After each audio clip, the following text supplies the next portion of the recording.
जय श्री राधे भक्तों, आज हम आपके लिए यहाँ पर लेकर आए हैं ब्रह्म उपनिषद हिंदी में। तो चलिए शुरू करते हैं। इस विराट पुरुष के शरीर में आत्मा के 4 विशेष स्थान नाभि, हृदय, कंठ और ब्रह्मरंध्र बताए गए हैं। वहाँ इन चारों क्षेत्रों में चतुर्थ चरण से युक्त ब्रह्म प्रकाशित होता है। ऐसे ही आत्मा की 4 अवस्थाएं जागृत, स्वप्न, सुषुप्ति और तुरीय कही गई है। इन अवस्थाओं में से जागृत अवस्था में ब्रह्मा, स्वप्नावस्था में विष्णु, सुषुप्तावस्था में रुद्र और चतुर्थ यानी तुरीय अवस्था में अक्षर रूप परमात्मा प्रकाशित होता रहता है। ये आत्म तत्व स्वयं मन और हाथ पैर आदि इंद्रियों से रहित होते हुए भी प्रकाश युक्त कहा गया है। यहाँ आत्मा यानी ब्रह्म में लोक लोक के रूप में नहीं है, देव देव रूप में नहीं है, वेद वेद रूप में नहीं है, यज्ञ यज्ञ रूप में नहीं है, माता माता के रूप में, पिता पिता के रूप में नहीं है, स्नुषा यानी पुत्र वधू के रूप में नहीं, चांडाल चांडाल के रूप में नहीं, भील भील के रूप में नहीं, सन्यासी सन्यासी के रूप में नहीं और तपस्वी तपस्वी के रूप में नहीं है। लेकिन वह ब्रह्म सदैव एक निर्वाण स्वरूप और प्रकाश स्वरूप है। वहाँ इस ब्रह्म पर देवगण, ऋषिगण और पितृगण भी शासन करने में समर्थ नहीं है। उस अविनाशी ब्रह्म को ज्ञान के द्वारा ही जाना जा सकता है। वह सर्व विद्या के स्वरूप वाला है। हृदय में सभी देवगण स्थित हैं, प्राण में हृदय में निवास करते हैं और हृदय में ही प्राण तथा ज्योति भी प्रतिष्ठित है। इस प्रकार हृदय में 3 स्वरूपों में परम ब्रह्म का निवास है। इस सत्य को प्रकट करने के लिए 3 सूत्रों से युक्त यज्ञ सूत्र अर्थात जनेऊ है, ऐसा उसके रहस्य को समझने वाले मानते हैं। वह अविनाशी परम ब्रह्म चेतना के रूप में हृदय में प्रतिष्ठित है। परम पवित्र यज्ञोपवीत सर्वप्रथम प्रजापति ब्रह्मा जी के साथ ही सहज देहेंद्रिय की तरह प्रादुर्भूत हुआ। वह दीर्घायुष्य प्रदान करने वाला है। ऐसा जानकर तुम उत्तम और शुभ्र यज्ञोपवीत धारण करो। ये यज्ञोपवीत तुम्हारे लिए बल और तेज प्रदान करने वाला सिद्ध हो। शिखा के सहित मुंडन करने के पश्चात यानी संन्यास धर्म को ग्रहण करके ज्ञानी जनों को ब्रह्म सूत्र यानी यज्ञोपवीत का परित्याग कर देना चाहिए। जिस तरह अविनाशी तत्व को परम ब्रह्म कहा गया है, वहीं इस सूत्र के रूप में प्रतिष्ठित है। ऐसा जान करके उसी श्रेष्ठ यज्ञोपवीत को हृदय में प्रतिष्ठित करना चाहिए। यज्ञोपवीत यह सूचित करता है कि अविनाशी शाश्वत परब्रह्म हृदय में स्थित है।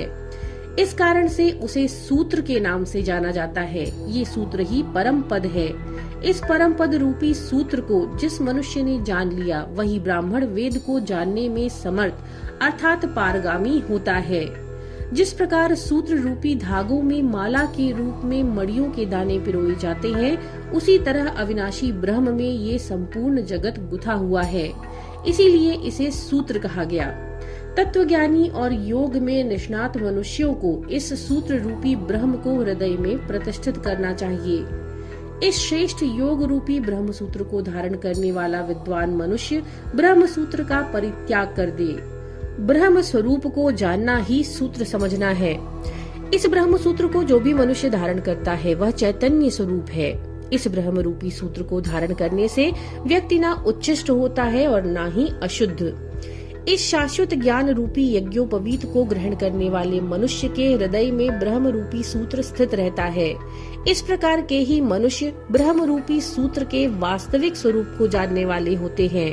वे ही व्यक्ति वास्तव में सच्चे यज्ञोपवीत धारी हैं। जो मनुष्य ज्ञान रूप शिखा वाले, ज्ञान में ही निष्ठा रखने वाले और ज्ञान रूपी यज्ञोपवीत को धारण करने वाले हैं, ऐसे उन श्रेष्ठ व्यक्तियों को ज्ञान ही परम पवित्र बना देता है। जिस मनुष्य के अग्नि की शिखा की भांति ज्ञान की शिखा होती है, उनके लिए और दूसरी अन्य शिखा होती ही नहीं, और वे ही सच्चे अर्थों में शिखा को धारण करने वाले तथा विशेष ज्ञानी कहे जाते हैं। इनके अतिरिक्त जो अन्य मनुष्य वाही केशों की चोरी रखते हैं, वे व्यक्ति शिखा को धारण करने वाले नहीं कहे जा सकते। ब्राह्मण आदि जो वर्ण वैदिक कर्म के अधिकारी हैं, उन्हीं मनुष्यों को ही यह ब्रह्म सूत्र धारण करना चाहिए। क्योंकि यही इसकी कार्य पद्धति का अनिवार्य अंग कहा गया है। जिस ब्राह्मण की शिखा और यज्ञोपवीत दोनों ही ज्ञान स्वरूप है, ऐसे ब्राह्मणों का ब्राह्मणत्व पूर्ण सफल है, ऐसे ब्रह्मपरायण विद्वज्जन कहते हैं। यह ज्ञान ही यज्ञोपवीत है, ये परम पवित्र और परायण अर्थात कल्याणकारी है। अतः ज्ञानवान मनुष्य ही वास्तव में सच्चे यज्ञोपवीत धारण करने वाले हैं, स्वयं यज्ञ रूप हैं और उन्हीं श्रेष्ठ पुरुषों को यज्वा कहते हैं। एक ही परमात्मा समस्त भूत प्राणियों में विद्यमान है, वह सर्वव्यापी है, समस्त भूतों का अंतरात्मा, सभी के कर्मों को नियंत्रित करने वाला, सभी भूतों का अधिवास है, साक्षी रूप, चैतन्य स्वरूप, पवित्र और निर्गुण यानी त्रिगुणातीत है। वह परमात्मा एक होते हुए भी सभी को वश में रखने वाला है, सभी प्राणियों का अंतरात्मा और अपने एक ही रूप को विभिन्न रूपों में प्रकट करता है। इस परम तत्व को जो बुद्धिमान व्यक्ति अपने में प्रतिष्ठित देखते हैं, उन्हें शाश्वत शांति की प्राप्त होती है, दूसरों को इसकी प्राप्ति नहीं हो सकती। आत्मा को नीचे की अरणि और प्रणव को ऊर्ध्व की अरणि बनाकर ध्यान रूपी मंथन के अभ्यास द्वारा इस अप्रकट आत्मा का साक्षात्कार मनुष्य को करना चाहिए। जिस प्रकार तिल में तेल, दही में घृत, स्तोत्र के प्रभाव में जल, काष्ठ में अग्नि प्रत्यक्ष रूप से विद्यमान रहती है, उसी प्रकार आत्मा भी हमारे अंतःकरण में विद्यमान है। वह आत्मा सत्य और तप के द्वारा देखी जा सकती है। जिस प्रकार ऊर्ध्व नाभि यानी मकड़ी तंतु का सृजन और संहार अर्थात सूत्र का निर्माण करती है, फिर खींचकर निगल लेती है, उसी प्रकार जीवात्मा भी जागृत और स्वप्नावस्था में पुनः पुनः गमनागमन करता रहता है। जागृत अवस्था का वैश्वानर नाम से युक्त आत्मा चक्षु में प्रतिष्ठित रहती है, स्वप्नावस्था का तेजस नामक आत्मकंठ में निवास करता है, सुषुप्तावस्था का प्राज्ञ नामक आत्मा हृदय में निवास रहता है और तुरीय अर्थात तीनों अवस्थाओं से परे इस तुरिया नामक चौथी अवस्था का आत्मा ब्रह्मरंध्र में निवास करता है। इस प्रकार से बुद्धिमान मनुष्य को जानना चाहिए। जहाँ मनुष्य की वाक शक्ति एवं एकादश इंद्रिय मन नहीं पहुँच सकते, वहाँ पर उस आत्मा की आनंद को जानकर बुद्धिमान मनुष्य मुक्त हो जाते हैं। दुग्ध में घृत के सदृश सर्वत्र विद्यमान आत्म तत्व आत्मविद्या और तप के द्वारा ही प्राप्त होती है।